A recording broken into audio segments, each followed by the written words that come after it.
3 years since our breakup,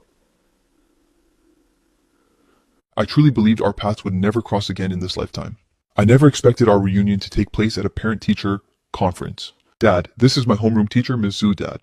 This parent looks remarkably young. We've only been apart for 3 years, and he already has a son in elementary school. I stare at the woman standing before me, my mind instantly plunging into a total void. How could it possibly be her? 3 years ago, during the college graduation season, it was also during a stifling humid and nerve-wracking summer just like this one. Her voice over the phone was thick with sobs, and an unbelievable rhythmic trembling. Z, say that one more time. Please just say it again. Let's break up. Suning, I'm so sorry. I wish you a brilliant and successful future. That was the final time I ever heard her voice. Later rumors said she rushed abroad for grad school. I was certain we were done for good. But now, she is standing less than a meter away from me. The world feels as absurd as a poorly written dark comedy. How am I even supposed to explain this? Should I claim this child? Is some hardcore graduation gift from my parents? Should I tell her that this little guy currently clinging to my leg is actually my biological younger brother? But just at that moment, urgent footsteps suddenly echoed from the hallway. Lin Xiaochen. Stand up straight, Miss Su. I apologize for this ridiculous scene. I am Lin Xiaochen's mother. That young man over there is his older brother. This brat Lin Yu got such a pathetic grade that he was too terrified to let us come. He actually had the audacity to make his brother pose as a parent to fool the teacher. Listening to this, Su Ning's tight, tense expression softened slightly, yet the storm of complex emotion surging deep in her eyes hadn't completely ebbed away. I see how it is. Mrs. Lin, please have a seat. Su Ning stops looking at me.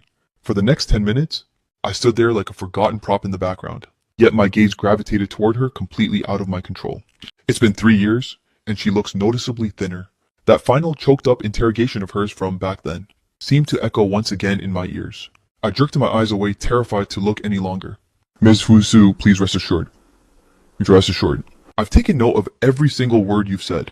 We've truly inconvenienced you today. As my mother spoke, she snatched up Lin Xiaochen, who was still playing dead, and stormed out of the office like a whirlwind. In an instant, only Su Ning and I remained in the room. Su Ning still refused to acknowledge my presence. The atmosphere was suffocating thick with awkwardness. Su, the conference is over, Mr. Lin. If there is nothing else then... She pivoted slightly, directing her cold gaze toward the door. The dismissal couldn't have been more blatant. Right. I turned and practically fled in a panic. That night, my brother faced a brutal tag team scolding, while I received a single friend request notification. The verification message was stripped down to one clinical sentence. You left your water bottle in the office. My bottle... That was the very same one she had gifted me, back when we first started dating. I've used it faithfully all these years. During the meeting today, I must have absent-mindedly left it on her desk. Did she add me just to return a bottle? Or was it something else? My fingertips hesitated before finally pressing down hard on that green accept button. Almost instantaneously, Su Ning sent over a photo. It was a shot of that incredibly familiar deep blue thermos. Please just give it to my brother tomorrow, and have him bring it back to me. I reflexively mimicked her, strictly professional and detached tone, trying to use my brother as a human shield. No, you come and get it yourself. After all, it's the gift I gave you, isn't it? Teacher Lin Xiaochen is a troublemaker. Tell him we need more than just one. I peered through the glass window of the office door. 3 little girls with pigtails stood there, their faces flushed crimson with pure rage, crowding around Su Ning's desk to file a complaint. And the culprit at the center of the drama, none other than my beloved brother Lin Xiaochen. I didn't do anything, I was just talking. That's how they do it on TV. When I grow up, I'm gonna marry her. This little rascal just got a beating yesterday. Yet he's already stirring up trouble again today. Always the same mischievous brat. Okay. Just as I was stuck in a total dilemma at the door, Su Ning's gaze inadvertently swept toward the entrance, colliding head-on with my prying eyes. Within those eyes as calm and deep as a lake, something seemed to flicker past for a split second, vanishing before I could even grasp it. Alright, settle down, Lin Xiaochen. You must show respect to your classmates. You can't just go around making jokes like that. Do you understand? Yeah, I got it. Once Su Ning finished consoling the little girls and sent them on their way, Lin Xiaochen saw me and looked like he'd found a savior. He rushed to my side, clutching my shirt tightly. Bro, they're framing me. My scalp tingled with stress, and I reflexively went into lecture mode. Lin Xiaochen, how can you behave like this? You're a student now. Your primary focus should be your studies. You absolutely should not be wasting your energy on nonsense like romance and dating. The very second those words left my mouth, I was hit with an instant wave of regret. That entire lecture was a perfect imitation of the words Su Ning used to say to me back in the day. It made it look like I was still obsessed with her. The air once again grew thick with that familiar, stifling awkwardness. Lin Xiaochen shrank back beside me, glancing between me and Su Ning. Even his little brain sensed the eerie vibe, as he wisely decided to keep his mouth shut for once. Su Ning didn't look at me again. She turned back toward her desk, and pulled out that deep blue thermos. Here, I reached out mechanically. Thanks. Su Ning didn't acknowledge my gratitude. Instead, she casually picked up the handbag resting on the back of her chair. It happens to be lunchtime. Mr. Lin, since you're already here, let's grab a quick bite. We can use the time to discuss your brother's serious lack of academic focus in more detail. Hearing those words, Lin Xiaochen's grip on my hand tightened in a sudden panic. No way, anything but that, bro. Even though every fiber of my being wanted to scream, no. I looked into her eyes, calm, steady, and yet carrying an undeniable weight. The rejection teetered on the tip of my tongue for a moment, before I eventually forced myself to swallow it down. Fine. Now Lin Xiaochen sat directly across from me. The little demon who usually eats like he's in a war zone was currently acting like a different person, clutching his utensils and only daring to nibble the food right in front of him. Meanwhile, Su Ning elegantly sliced her steak, only occasionally casting a fleeting glance toward me. Her gaze was so disturbingly tranquil, as if she were dissecting a lifeless laboratory specimen. So, how have these past few years in the States been? Decent. I stayed busy with my studies every day. After all, there was no one left to pester me for romance. I buried my face deep into my bowl, not daring to utter a single syllable. Fortunately, Su Ning didn't dwell on her personal life any further, shifting the conversation back to Lin Xiaochen's grades. My brother wore a tearful, aggrieved expression as he looked at me. Sorry, little brother. To save your big bro from this agonizing awkwardness, I have to sacrifice you. After the meal, I flatly turned down Su Ning's offer to drive us home, opting instead for the absolute sanctuary of the subway. I hauled my brother along, sprinting faster than a panicked rabbit. Only after boarding the train did I finally feel like a survivor. Bro, I figured it out. Ms. Su definitely has a main CDT. He's a Kiajel.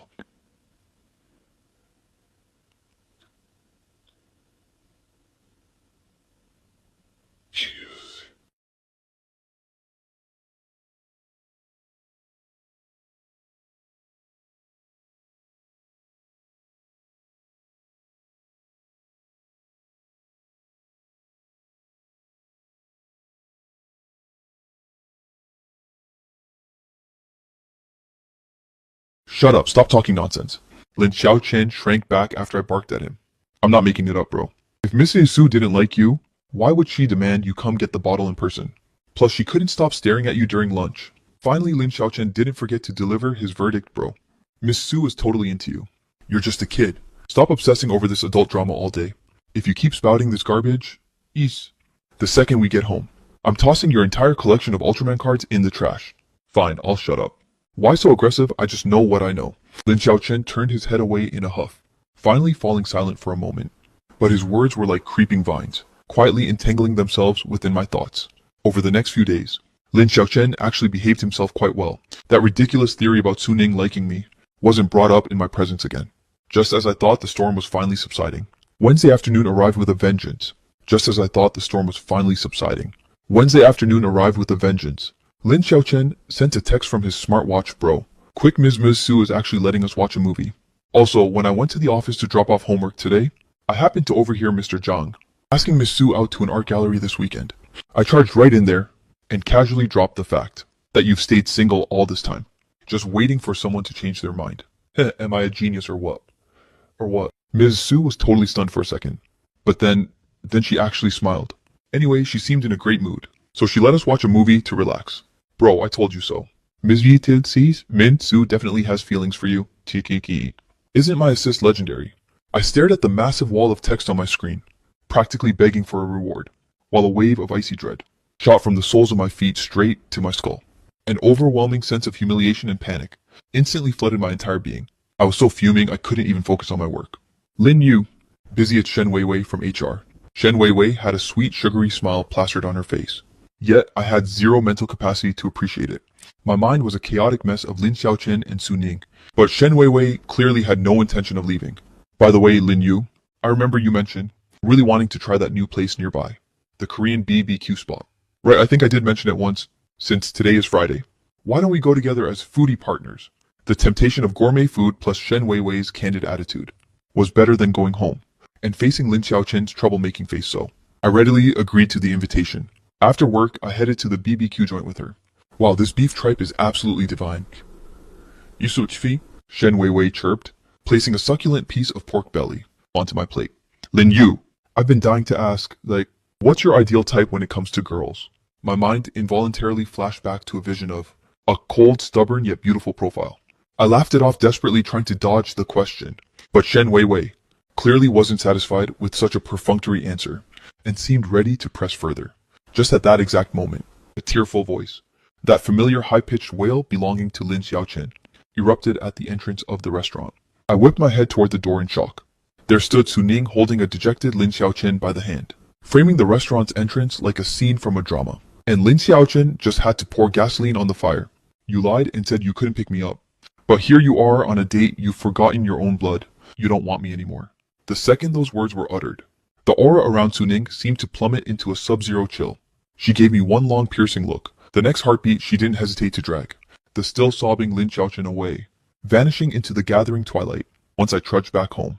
A massive wave of exhaustion and helplessness washed over me. Any explanation at this point felt hollow and pathetic. I heavily pressed the delete contact button on my social media. Su Ning's profile vanished as if she never existed. Bro, you actually deleted Ms. Zha's adult business? Kids stay out of it? Kids stay out of it. For the next few days, life felt like it was stuck in a gray, dreary haze. I intentionally avoided thinking about the school, blocked out all thoughts of Su Ning, and buried myself neck deep in my work. However, what I never could have anticipated was, Su Ning actually moved in right next door. On Friday afternoon, I finally managed to clock out on time. Heavy thuds of moving furniture echoed from the apartment next door, but I didn't pay it much mind at first. However, moments later, a rhythmic knock knock knock sounded at my door. Who could it be who's visiting at this hour? My mom hurried over to answer it. When the door swung open, Su Ning was standing right there. Ma'am, I'm Su Ning, Lin Xiaochen's homeroom teacher. I just moved in next door. I'm halfway through cooking but realized I'm out of soy sauce. Could I possibly borrow a bit? Su Ning's calm gaze rested squarely on my mother's face, acting as if I standing frozen by the kitchen didn't even exist. Soy sauce right, Xiao Yu. Don't just stand there like a statue. Hurry up and grab some soy sauce for Ms. Lisu. I snapped out of my daze as if waking from a dream, dashing into the kitchen to scramble for the soy sauce, clutching a brand new bottle of light soy sauce. I walked stiffly to the door and handed it over. Sorry for the intrusion. I'll head back now. Goodbye, ma'am. The moment the neighbor's door clicked shut, the warm, welcoming smile on my mother's face vanished, replaced by deep suspicion and a piercing look. Lin Yu, give it to me straight. What is really going on here? How did Ms. Su suddenly become our next-door neighbor? Is it because of you, Ma? What does this have to do with me? She's just renting a place. She can live wherever she wants. My mom clearly wasn't buying it. Suddenly, Lin Xiaochen chimed in with a realization. Bro, I'm begging you, for the sake of my happy childhood, please just seal the deal with Ms. Su? If you turn Ms. Su into my sister-in-law, then we'll be one big happy family. And who checks their own family's homework right? Right? Am I right? I shoved him away, feeling incredibly agitated. I'm powerless to help you. In the days that followed, Su Ning came knocking on our door every single day. If she wasn't borrowing things, she was asking for repairs, treating our home like her personal logistics depot. Eventually, even my mother began to mutter under her breath. Miss Su usually seems so meticulous and organized. How can she be so scatterbrained in her daily life? As for me, I've become a total nervous wreck. Every time those knocks echo through the hall, my heart hammers against my ribs, completely out of control. I'm even beginning to suspect her constant borrowing is actually some form of subtle, silent psychological warfare. Life continued in this bizarre and delicate neighborly deadlock until December arrived. The city was soon draped in a heavy Christmas atmosphere, and the company graciously let us off an hour early. The girls from the administrative department even went around to every cubicle handing out fresh flowers. But it was precisely because of this cursed rose that the tension between Su Ning and me reached a breaking point. Bro, come home early tonight. Mom says we're having hot pot. I smiled at Lin Xiaochen's childish text on my phone, clutching the rose as I made my way back home. The moment I reached the entrance of our building, I ran straight into Su Ning, who was taking out the trash. She gave me a fleeting sideways glance, acting as if she hadn't noticed a single thing, and moved toward the lobby door. But just as she brushed past my shoulder, I heard her icy detached voice back from a date. It was light, almost ethereal, yet it carried a trace of undeniable biting sarcasm. Suddenly, the red rose in my hand felt like a searing brand. Wait, doesn't she have a new suitor chasing after her? What right does she have to act as if she's the one who was wounded? I forced myself to maintain my composure. Bro, you're finally back. Mom sent me down to check if you fell into a ditch or something. We're out of oyster sauce. Got it. The convenience store next door has it. I'll go grab some right now. I turned and headed back out, desperate to escape that suffocating atmosphere, clutching the newly purchased oyster sauce. I intentionally dawdled, dragging my feet on the way back. The apartment building was eerily silent. The motion sensor light on this floor seemed to be broken, plunging the stairwell into a murky, dim darkness. Just as I lifted my foot to step onto the flight leading to the 4th floor, a pair of ice-cold hands suddenly lunged out from the shadows. The building remained deathly still. The motion sensor light was definitely dead, leaving the hallway swallowed by a thick, oppressive gloom. Just as I lifted my foot to ascend toward the 4th floor landing, a pair of ice-cold hands suddenly lunged out from the abyss. By the faint shimmering moonlight, I managed to discern that face flushed with an abnormal feverish crimson. It was none other than Suning. Suning, you've been drinking. Just how much did you have? Shut up, Lin Yu. Tell me. Just tell me the truth. Her grip around my wrist tightened with desperate force. 3 years ago, on graduation day, you called to end it. And then you just vanished into thin air. Do you have any idea how many messages I sent? How many calls I made? Why didn't you answer? Why? Even if you just cursed at me. Or told me you were simply bored of me, it would have been better. But why? Why didn't you give me a single word as she spoke? Massive, heavy crystalline tears began to spill from her bloodshot eyes. Do you know how long I waited in the rain that day? I kept wondering if you had just discarded me forever. Watching her crumble in such agonizing pain. The good intentions I've harbored for 3 years instantly disintegrated into nothingness. I could no longer suppress my emotions. I reached out with both arms and pulled her trembling body into a fierce embrace. I'm sorry. I'm such a bastard. I was a coward. I'm the one who failed you. In response, Suning erupted into even more violent sobs, as if purging 3 years of suppressed grievances and agony, all in one singular moment. Suning, breaking up back then, it wasn't because I stopped loving you. Before graduation, your mother, Auntie Jiang, she came to see me. I forced the words out with great difficulty, resolved to keep the secret no longer. It was right after you received your Ivy League offer. Shortly after that, she requested a private meeting with me. Your families are in completely different leagues, she said. You can never provide Suning with the future she deserves. You'll only drag her down and become a stumbling block on her path to greatness. I couldn't stand the thought of you abandoning a dream opportunity for my sake. So you just believed her. You just decided my entire life for me. Lin Yu, you absolute idiot. Suning's weak, trembling fist hammered against my chest, leaving my heart drowning in endless regret and agony. Suning, I know it's shameless to say this now, but I regret it. I've regretted it every single second of every day. In 3 years, not a day passed where I didn't crave you. Her breath hitched, as she stared at me through a hazy veil of tears. Just give me one more chance, please. I'll never let go again. Never. In that dim, narrow stairwell. It felt as though time itself had ground to a halt. Suning gazed at me with utter disbelief, tears still tracing silent paths down her cheeks. Finally, she gave the faintest, most delicate nod. I could no longer hold back my soul's desire. Bro, did you go to the ocean to harvest that oyster sauce? The hot pot base is practically boiling dry. Lin Xiaoqin's piercing wail echoed through the floorboards, like a bucket of freezing water, instantly extinguishing the chaotic heat, an intimate tension lingering in the air. Suning recoiled as if struck by a lightning bolt. The oyster sauce is right there. Suning pointed toward the corner, struggling to remain composed. She turned away, stumbling slightly, and vanished into the shadows of her apartment. Back inside, the suspicious redness of my lips was impossible to hide, especially from my mother. That night, she cornered me and demanded the truth. Tell me exactly what happened. Buying a bottle of sauce took an eternity, Mom. It's really nothing, honestly. I saw the state Miss Su was in with my own eyes. You both came back one after the other. Mrs. Su's eyes were swollen from crying, and she could barely even walk straight. Lin Yu, you better start talking right now. Did you do something to bully poor Miss Su? Staring into my mother's all-seeing, piercing eyes, I realized there was no escape. Mom, Suning and I, we were actually together 3 years ago. My mother stood there, completely shell-shocked. A full 30 seconds passed before she finally found her voice. So, are you two officially back together then? I stammered, unable to find a concrete answer. Truthfully, even I wasn't entirely sure what kind of relationship we actually had anymore. Just then, Lin Xiaoqin poked his head in to join the chaos. Bro, does this mean I can finally call Miss Su sister-in-law? There's no way she'd be strict with her own brother-in-law. Right in your dreams. Lin Xiaoqin, go finish your homework. However, much to his utter disappointment, the golden age Lin Xiaoqin envisioned never arrived. Instead, he faced Suning's even more rigorous surveillance. The only one truly celebrating was my mother. Since that fateful night, the way my mom looked at Suning shifted from stern to homeroom teacher to mysterious neighbor, before seamlessly settling on long-lost daughter-in-law. Suning and I even restored our contact info and added each other back. But our chat history remained, strictly limited to school updates and casual neighborly reminders. Neither of us dared to mention the emotional explosion that occurred on Christmas Eve. Yet something fundamental had undeniably shifted. Whenever we crossed paths in the stairwell, she'd offer a soft, gentle greeting, instead of the razor-sharp, icy glares from before. Life seemed to be drifting toward a peaceful, warmly lit horizon. But inevitably, the ghost of the past finally caught up. As I walked out of my office building after work, a sleek Bentley glided silently toward me and came to a smooth, intimidating halt. The tinted rear window rolled down slowly, revealing the impeccably made-up face of a middle-aged woman, Zhang Yaji Suning's mother. The look she gave me at that moment was even more frigid than the one in the cafe years ago. Get in, I didn't budge. I stood my ground, simply returning her gaze with a calm, Auntie Jiang. It's been a long time. If you have something to say it here. What are you afraid? Or do you actually think you're in a position to negotiate now? She scanned me from head to toe, her eyes evaluating me like a piece of bargain bin junk. It seems you haven't made much of yourself these past few years. Still as delusional and overconfident as ever.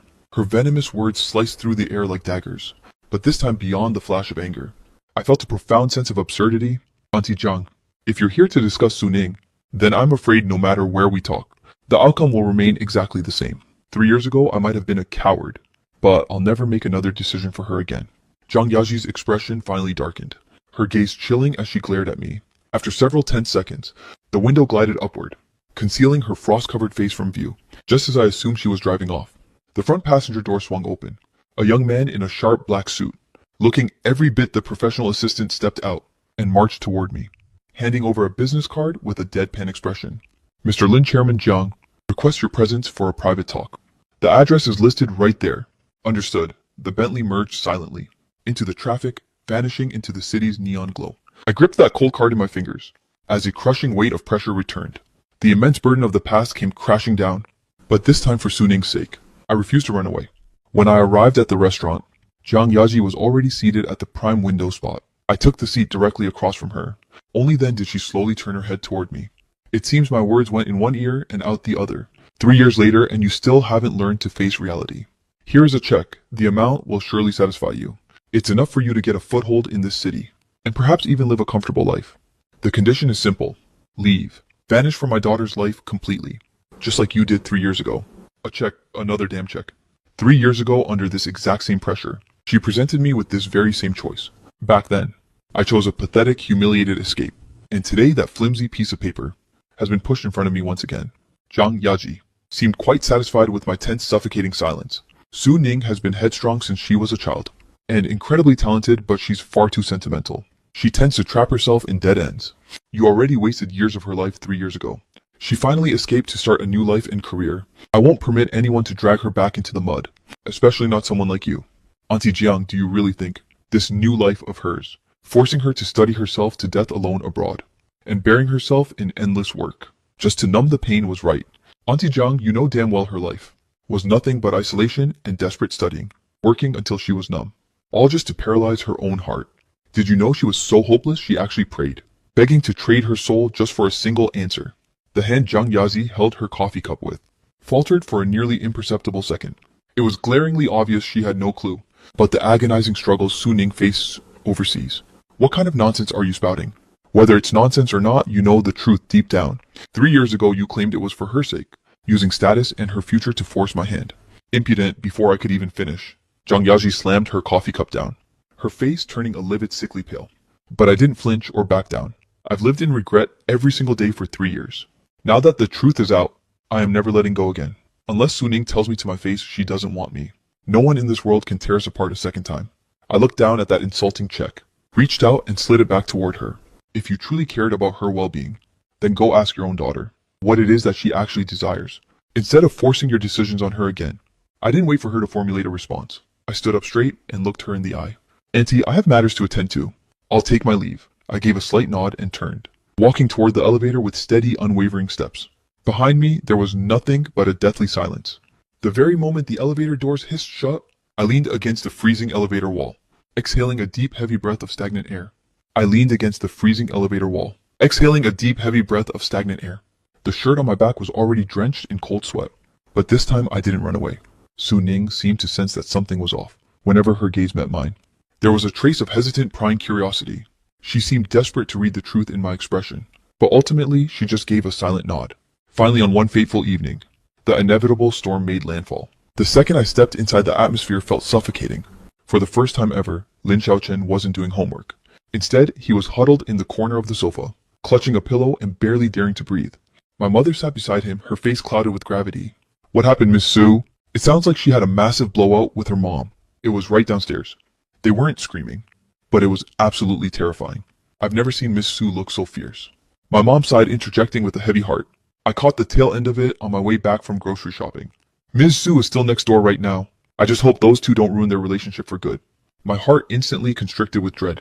Jiang Yazi had indeed come, a fierce impulse, urged me to charge next door immediately. But logic warned me that barging in now would only pour gasoline on the fire. I'm not sure how much time passed, but eventually the sharp click of high heels faded down the stairwell. Jiang Yaji was gone. I practically threw myself toward the neighbor's door.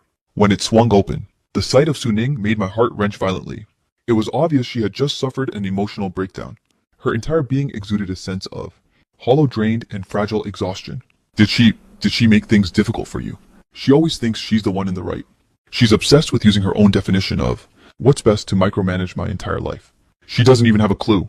She has no idea how I survived these past 3 years. Suning's long repressed grievances and agony finally reached a boiling point in this very instant. I confessed to her. I admitted I knew the truth about her forcing our breakup. I told her that coming home, joining this school, and renting this specific apartment, none of it was a coincidence. It was all a plan, a desperate gamble to give myself one last shot, even if it was just to catch a glimpse of you. Her confession detonated in my ears like a sudden clap of thunder. So all of it, the accidental borrowing of things, the calculated neighborly dynamic, none of it was by chance. It was her. She was the one constantly closing the distance. I told her, May, that you are the only person I've ever chosen in this life, whether she approves or not. I will never ever let go of your hand again.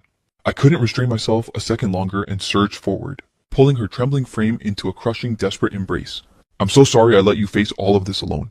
I'm so sorry. Suning's rigid, tense body finally began to soften and yield within my arms. Scalding tears soaked through my collar. This time her sobbing was no longer a breakdown of pure despair, but the exhausted release of a soul finally set free, laced with the lingering hurt of a battle finally over. This time her sobbing was no longer a breakdown of pure despair, but the exhausted release of a soul finally set free, laced with the lingering hurt of a battle finally over. In the days that followed, a superficial sense of peace seemed to return to our lives. She never again mentioned the explosive row with her mother, though occasionally in the dead of night, she would white-knuckle my hand, as if terrified I might vanish into thin air once more. My mother, having keenly picked up on the shifting emotional tide between Suning and me, couldn't stop grinning from ear to ear. Not long after, I received a call from an unrecognized local number. It was Jiang Yaji. Her voice was low and somber, stripped of its usual cold arrogance and disdain. That day, Suning screamed at me through her tears. She said she's been living like a hollow shell for 3 years. She said she hates me for interfering back then. She said her heart had been dead for a long time, until she saw you again. I realized then just how catastrophic my mistake had been. My heart felt like it had been struck by a physical blow, aching with a bitter, overwhelming sourness. I could only imagine how Suning's accusations that day must have shattered the world of a mother, who was so used to controlling every single variable. Lin Yu, I'm calling because, regarding you and Suning, I will no longer stand in your way. Those words drifted through the phone light as a feather, yet I could hardly believe my own ears. Auntie Jiang, are you saying? I'm saying I won't oppose your relationship anymore. A surge of pure ecstasy and disbelief instantly seized me. I said I won't oppose you two being together. That massive wave of joy and shock paralyzed me in an instant. My throat felt completely constricted, leaving me momentarily speechless. But ultimately, one crystal clear thought echoed in my mind. We can finally be together without anything holding us back. Just then, Fatty Wang's booming voice dragged me back from the depths of my swirling thoughts. I whipped around, an uncontrollable grin spreading across my face. My movements grew light and nimble as I packed my things. I made a special detour to Suning's favorite bakery to pick up a slice of her beloved matcha millefeuille. The moment I stepped into the apartment hallway, I heard Lin Xiaochen's soul-crushed wail. Sister-in-law, I mean Miss Wusu. Dear sister-in-law, this math problem knows me, but I definitely don't know it. Can't you give me a little hint? Just a tiny one, Lin Xiaochen. Suning didn't even bother to look up, her voice dripping with stern authority. Add another similar problem to reinforce the concept. Lin Xiaoshen's mouth snapped shut instantly, his gaze so resentful it could practically draw blood. I placed the matcha millefeuille in front of Suning. She glanced up at me, and for a fleeting second, a trace of hidden laughter and warmth flickered in her eyes. Watching this scene unfold, I felt a sense of peace and warmth settle in my soul. Jiang Yaji hadn't gone completely silent either. Suning told me that her mother had reached out several times lately, and her tone had softened considerably. She even cryptically suggested that if we're free, we should come over sometime for a family Dinner. Bro, sis-in-law, hurry up, hurry up. We promised we'd hit the amusement park. From the crack of dawn, Lin Xiaochen was buzzing with the energy of a bird escaped from its cage. Yesterday, Suning had surprisingly agreed to the proposal of relaxing at the theme park. Right now, Lin Xiaochen was clutching the teddy bear that Suning had won for him. Grinning so wide, his eyes practically vanished. Sister-in-law is the absolute best. After Lin Xiaochen finished his shouting, he shyly hugged the bear and bolted off like a flash. Suning, startled by his sudden loud outburst, felt a faint rosy blush creep across her cheeks. She turned her head and shot me a playful, reproaching glare, seeing her rare display of bashful charm. My heart melted into a complete puddle. I couldn't resist reaching out my hand, amidst the bustling noise of the passing crowds, to firmly grasp her slightly cool fingers. Her fingertips trembled ever so slightly, but she didn't try to pull away. Instead, she tightened her grip, squeezing my hand back even harder. After playing like crazy for half the day, Lin Xiaochen finally drained his entire battery. Clutching his prize, the giant bear, he leaned against me, dead to the world in a deep, peaceful slumber. The glowing embers of the sunset stretched our shadows long. Time moved just like the pages, continuously flipping in Lin Xiaochen's notebook. A whole year had quietly slipped by. Has Auntie Jiang reached out to you lately? Yeah. She called last week to check if my work was going well. She also mentioned she had a friend bring bird's nest from abroad, and she already mailed it over to me. That's wonderful. I took her hand in mine, our fingers interlocking perfectly. She gave a soft, gentle hum of agreement. I took her hand in mine, our fingers interlocking perfectly. She hummed softly, leaning her head lightly against my shoulder. The faint, clean scent of her shampoo drifted around us, carrying a soothing, grounding sense of power. From the balcony came Lin Xiaochen's hushed, but still clearly overexcited voice. He seemed to be bragging to his classmates about his new gaming gear. My mom was humming a stray tuneless melody while washing dishes. My dad was on the balcony fussing over his prized potted plants, their lush green leaves shimmering with a healthy, vibrant luster under the soft glow of the light. All these mundane, trivial sounds blended together to form the most touching symphony. Nian Nian, she lifted her head slightly, her crystal clear eyes searching mine, where my own reflection was vividly mirrored in her gaze. I tightened my grip on our interlocking fingers, leaning in close to her ear, whispering in a voice meant for her ears alone. Having you here, Nian Nian, is truly a blessing.